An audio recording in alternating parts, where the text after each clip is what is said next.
Si Naomi Sorianosos.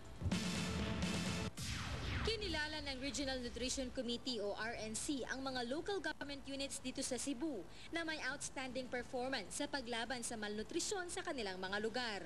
Malaki ang ibinangon ng ilang malnourished community dito sa Visayas, kaya pinarangalan ang mga piling leader sa Grand Nutrition Award 2009. That's why we have these winners, because of the active involvement of our local government units, most especially atong mga local chief executives. Ilan sa mga naparangalan ay ang probinsya ng Bohol bilang Outstanding Province and Consistent Outstanding Winner in Nutrition.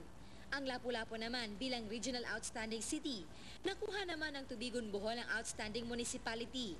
Ang ilang barangay nutrition scholars ay naparangalan din, kagaya ni Aling Virgencita na taga Inabanga, Bohol, dahil sa kanyang kontribusyon sa pagkakaroon ng zero malnutrition record sa kanilang barangay. Nakatulong po sa amin ang pagtatanim ng mga gulay sapagkat krisis ngayong panahon at madagdagan ang aming pagkain sa pagkainan. Malaking bagay rin ang nagagawa ng mga proyekto ng Toledo na gulayan. Kaya nasungkit nito ang Best Nutrition Practices Awards. Dahil sa proyekto, napababa na ang prevalence rate ng malnutrisyon sa lugar. Nagkaroon pa ng dagdag na pagkakakitaan ang mga residente. Yung mga recognitions and awards, it's always something na nag-i-inspire sa amin to do better. Umaasa ang Region 7 Nutrition Committee na ang mga naparangalan ay magsisilbing halimbawa sa mas marami pang local government unit upang mahikayat ang mga ito na isulong pa ang laban kontra malnutrisyon.